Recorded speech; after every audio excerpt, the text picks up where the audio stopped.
So, just another quick video about the volume of recordings in Virtual DJ and what issues you might run into, especially if you're using a more complex controller. So right now I have connected my Denon DJ7000, which is a more complex controller because it doesn't just do MIDI and a sound card. It can also take inputs of different sorts and act as a mixer and stuff like that. So that's a kind of a semi-complex controller, so it actually can bump into these kind of volume issues with recording. So what do I mean by that? Well, normally if you record, you just go in and you go into the recording here and you say, I want to start recording. And then of course, by default, it's set up to wait for first sound. So that's what it's doing right now. So if I press play,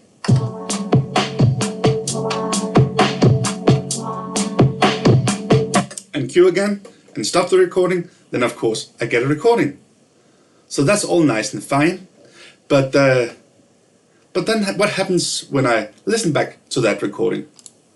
Well, it's set up to be stored here in VDJ recordings, so I can try and load it. And as you can probably already tell by this waveform, it's not really at the same volume if I try to play it.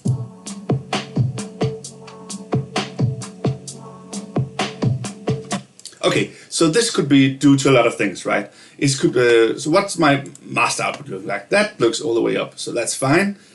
Actually not even really affecting it. And then where's my deck volume? It's all the way up, otherwise you'd also be able to hear it when I just play it. What about my 0 dB setting here? That's another option that can mess with this. But my 0 dB setting is set to default, which is nothing, so that's not the case. And also worth mentioning right now is that auto gain is set to off, so there's no auto gain on this, and that's not really for the recording. It's mostly so that we won't get confused when playing the recording back, because if we have auto gain on, that'll boost it right back up, right? So so that's also off. But it wasn't any of these like natural things. So what is the problem? Well, another option it could be was maybe the master volume on the actual controller. So let's test that for just a second. So I go into record again, and I just get a new recording, play the track, mess with the volume,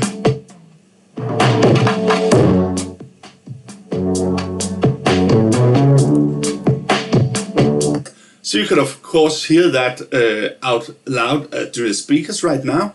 But when I play back the recording, so I'm going back to here, and see now I've got a new test right here. So let's try doing that one. Oops, like that.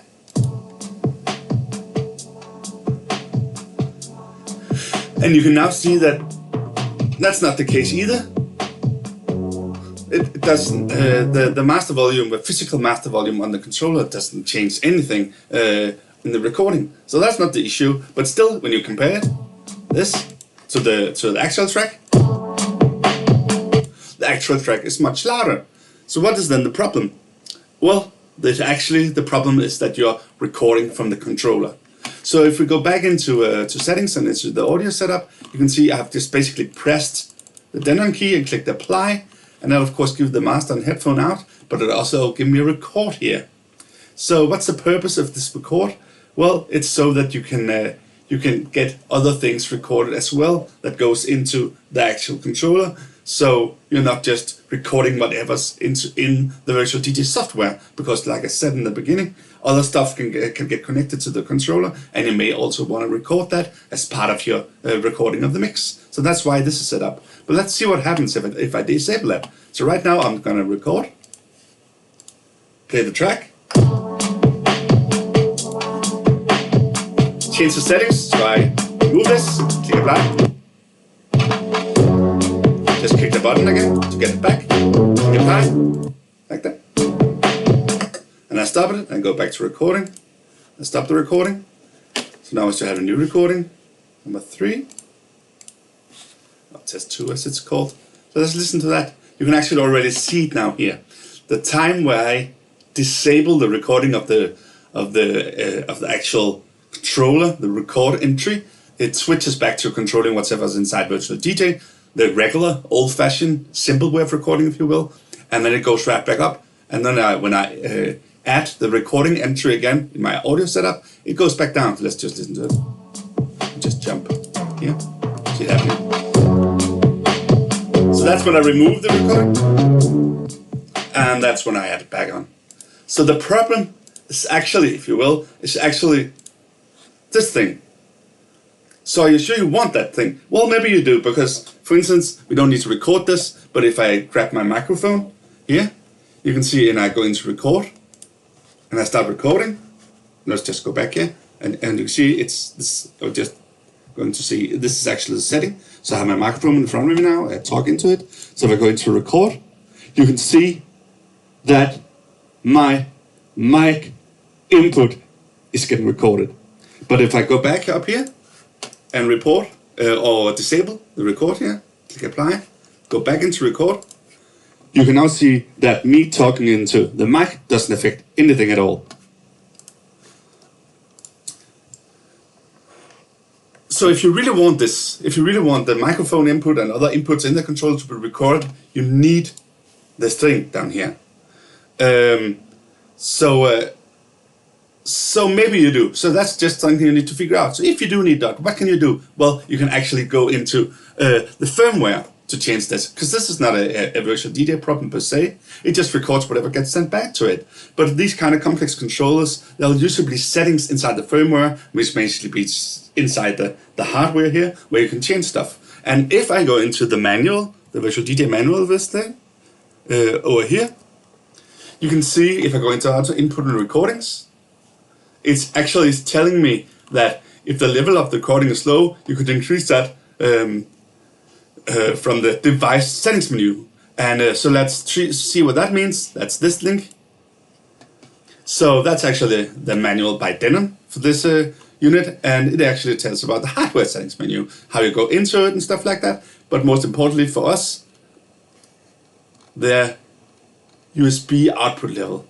So you can set that from 0 dB, which is the default, which is why it's currently really low, and you can set it all the way up to plus 20 dB. So let's see if we can do that. So to do that, I need to do a few things on the controller. As you can see, if I go back up here, I need to start it up in a specific way. So let's do that first. So I'll shut it off, and then I'll turn it back off again while holding two specific buttons for 3 seconds.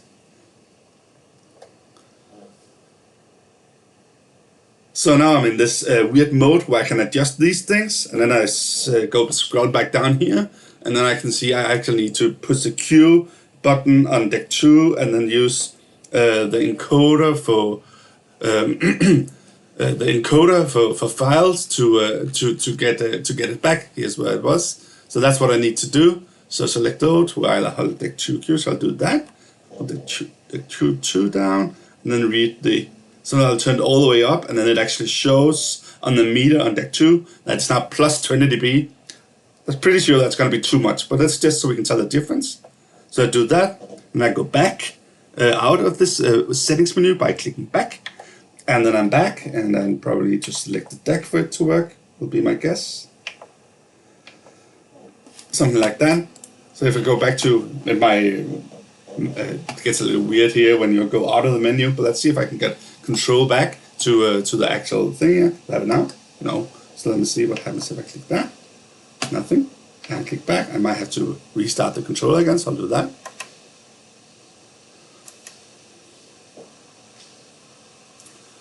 Like this.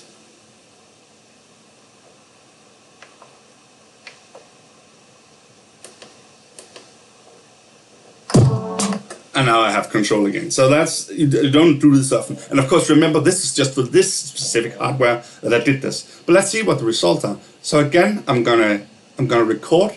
Now I'm gonna record without this setting first, and then I'm gonna add that setting again to see if we have actually boosted the output over USB that's coming back from the controller. So let's try going back to record and click start recording.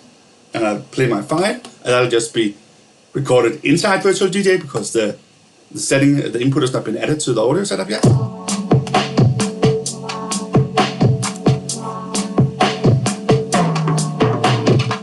Wow, I can see it.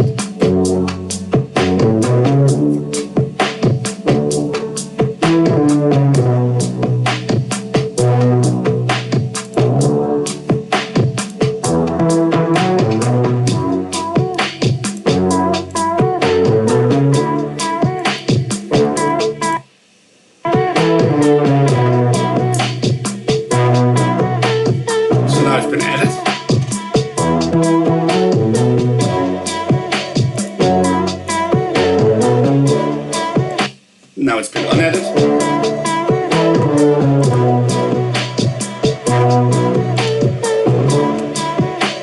And I stopped the recording. As you could see, I couldn't get my button back because I've turned it on and off and stuff like that. But we managed to put it on anyway. So that's fine. So let's see what actually happened to the recording. So this one. So now you can see it actually gets turned even higher up in volume when the setting is added to record everything from the controller. So this kind of fixes the problem. Of course I need to adjust it. Let's just listen to it. So this is just DJ recording.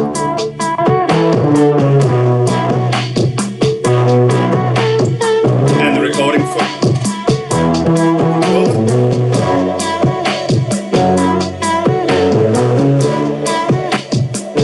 and back to just virtual DJ.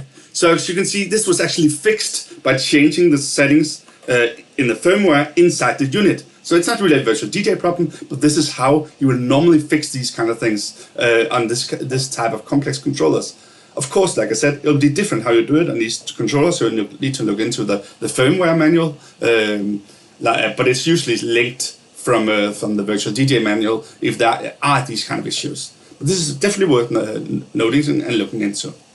Final thing is, does this recording, when it's boosted, I realize I need to lower it a little bit because I put it all the way up to plus 20 dB, so maybe it's, I don't know, plus 12 dB or something like that. When I then do that, so it's about the same as recording it directly inside virtual DJ, will the recording be the same? Not necessarily, because the mixing of the sound of the audio, if you will, is done inside the unit. It might not work exactly the same as, or sound exactly the same as it does inside virtual DJ. So you need to test which one you like better, and if you like the inside the virtual DJ one better, you need to decide if you can then live with not getting your mic recorded or your input recorded or whatever. So that's something to look into. But generally, this is what is causing the issues on complex controllers. And this is what you could look into to try fixing it.